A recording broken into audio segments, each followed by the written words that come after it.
Assalamualaikum warahmatullahi wabarakatuh. Perkenalkan, nama saya Rasendriya Prameswari Suno dengan NIM G002315 dari kelompok A2. Saya akan menjelaskan mengenai perbedaan sirkulasi pada janin dan orang dewasa. Pertama, sirkulasi pada janin terlebih dahulu. Jadi selama kehamilan itu, sistem peredaran darah janin bekerja dengan cara yang berbeda dibandingkan setelah lahir. Jadi antara peredaran darah antara janin atau yang belum lahir sama yang setelah sudah lahir itu dia bakal berbeda. Di mana pada janin itu dihubungkan dengan plasenta melalui tali pusat. Nah, plasenta sendiri itu merupakan organ yang berkembang dan tertanam di dalam rahim ibu saat ia hamil. Janin itu bakal mendapatkan semua nutrisi, oksigen, dan penunjang kehidupan yang dibutuhkan melalui pembuluh darah di tali pusat. Nah, di mana semua nutrisi oksigen ini berasal dari ibu melalui organ lain namanya plasenta. Produk limbah dan karbon dioksida dari janin ini bakal dikirim kembali melalui tali pusar dan plasenta ke sirkulasi ibu yang nantinya bakal dibuang. Nah, cara bekerjanya, jadi darah pada ibu itu bakal masuk ke janin melalui vena di tali pusat, yang mana nanti dia bakal menuju ke hati dan terbagi menjadi 3 cabang. Lalu darah itu bakal mencapai vena cava inferior, yang mana itu merupakan vena utama yang terhubung ke jantung, yang mana di dalam jantung janin itu bakal terjadi proses yaitu darah memasuki atrium kanan, yang mana itu merupakan ruangan di sisi kanan atas jantung. Lalu nanti sebagian besar darah itu bakal mengalir ke sisi kiri melalui lubang khusus janin antara atrium kiri dan kanan, yang mana ini disebut foramen ovale. Lalu darah itu bakal masuk ke ventrikel kiri atau ruang bawah jantung yang kemudian dia bakal menuju ke aorta atau arteri besar yang berasal dari jantung. Nah, dari aorta nanti darah itu bakal beroksigen darah yang beroksigen itu bakal dikirim ke seluruh tubuh. Setelah bersirkulasi di sana, nanti darah itu bakal kembali ke atrium kanan jantung melalui vena cava superior dan inferior. Nah, nanti sekitar sepertiga darah yang masuk ke atrium kanan itu dia nggak bakal mengalir melalui foramen ovale, melainkan dia tuh bakal tetap di sisi kanan jantung. Yang mana seiring waktu itu nanti bakal mengalir ke arteri pulmonalis. Nah, karena plasenta itu bertugas menukar oksigen atau O2 dan karbon dioksida atau CO2 melalui sirkulasi ibu, maka paru-paru janin itu nggak bakal digunakan untuk bernafas, yang mana alih-alih nanti darah itu bakal mengalir ke paru-paru untuk mengambil oksigen dan kemudian mengalir ke seluruh tubuh. Sirkulasi janin itu malah mengalihkan atau memotong sebagian besar darah keluar dari paru-paru. Nah, kalau di janin itu, darah itu bakal dialirkan dari arteri pulmonalis ke aorta melalui pembuluh darah terkait yang disebut dengan ductus arteriosus. Sedangkan kalau saat lahir itu nanti prosesnya peredaran darahnya saat bayi menghirup udara pertama kali sejak dia lahir, nanti sirkulasi janinnya itu bakal langsung berubah.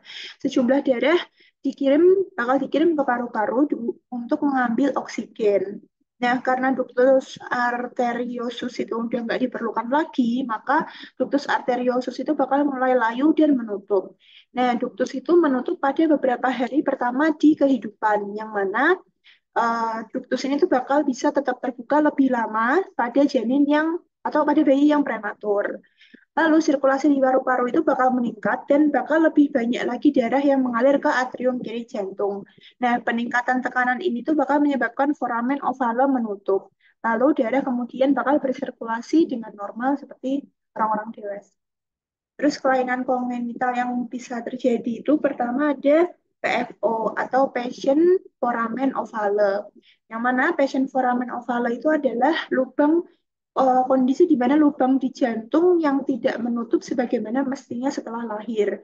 Jadi harusnya kan foramen ovale itu setelah lahir menutup dengan sempurna kan. Nah, Patient Foramen Ovale ini kondisi di mana si foramen ovale itu nggak bisa menutup dengan selayaknya setelah bayi itu lahir. Nah, lubang jantung ini itu disebut dengan foramen ovale yang di mana dia itu muncul di antara bilik kanan dan kiri atas jantung atau atrium.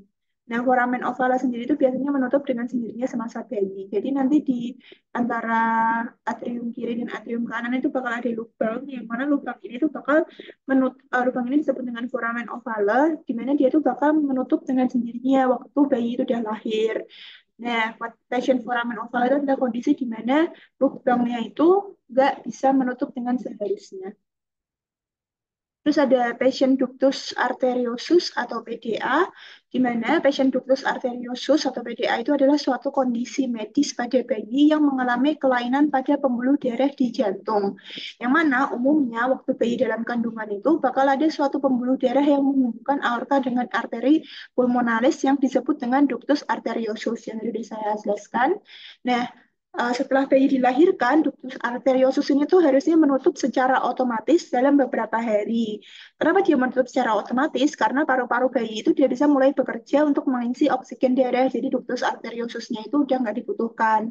Nah, pada bayi penderita PDA, ductus arteriosus itu bakal tetap terbuka setelah kelahiran. Jadi kalau yang ini tadi kan foramen ovalnya nggak bisa menutup dengan seharusnya, kalau ini ductus arteriosusnya itu nggak bisa menutup dengan seharusnya. Kondisi terbukanya ductus arteriosus ini menyebabkan darah yang seharusnya dia mengalir dari aorta descendens ke seluruh tubuh, justru dia malah berbalik melewati ductus arteriosus menuju arteri pulmonalis dan masuk ke sirkulasi pulmonal, left to right shunt. Yang mana hal ini tuh mengakibatkan terjadinya beban kerja yang berlebihan pada jantung dan paru-paru. Selanjutnya ada ventricular septal defect atau VSD, di mana itu merupakan kelainan jantung yang ditandai dengan adanya celah atau lubang di antara kedua bilik jantung. Yang mana pada kondisi normal itu harusnya lubang atau celah itu tuh udah nggak ada. Nah, ventricular septal defect atau defect septum ventricle itu merupakan salah satu jenis penyakit jantung bawaan. Kondisi ini bisa terjadi sejak usia kehamilan 8 minggu, yaitu pada proses pembentukan jantung janin berlangsung, di mana pada pada awal pembentukan jantung itu bilik kiri dan kanan jantung kan dia masih menyatu, tetapi seiring pertumbuhannya itu nanti bakal ada dinding pemisah atau septum antara kedua bilik tersebut yang terbentuk. Nah, tapi di beberapa kondisi itu septum itu nggak bisa berbentuk dengan sempurna sehingga dia tuh bakal menghasilkan sebuah lubang. Defek septum ventricle itu menyebabkan bilik kiri jantung bekerja lebih keras sehingga menimbulkan gangguan katup dan gagal jantung. Jadi ini penyakit bawaan yang bisa muncul, jantung bawaan yang bisa muncul dari 8 minggu, di mana uh, yang harusnya septum itu tumbuh di antara kedua bilik, itu tuh dia nggak bisa berbentuk dengan sempurna dan menghasilkan sebuah lubang. Terus ada autism spectrum disorder atau ASD, di mana autisme atau gangguan spektrum autis adalah kelainan fungsi otak dan saraf yang cukup kompleks sehingga memengaruhi perilaku serta proses berpikir. Autisme sendiri itu mencakup gangguan dalam segala aspek, yaitu mulai dari sosial, bahasa, komunikasi, baik secara verbal maupun nonverbal. Nah, autisme sendiri merupakan kondisi yang dia itu bisa dideteksi sejak masa kanak-kanak dan dia itu bakal berlangsung seumur hidup, jadi tidak ada obatnya. Tapi meskipun begitu, autisme itu bukan merupakan sebuah penyakit, melainkan dia itu adalah kondisi ketika otak itu bekerja dengan cara yang berbeda dari orang lain, jadi terdapat abnormalitas di otaknya. Terima kasih.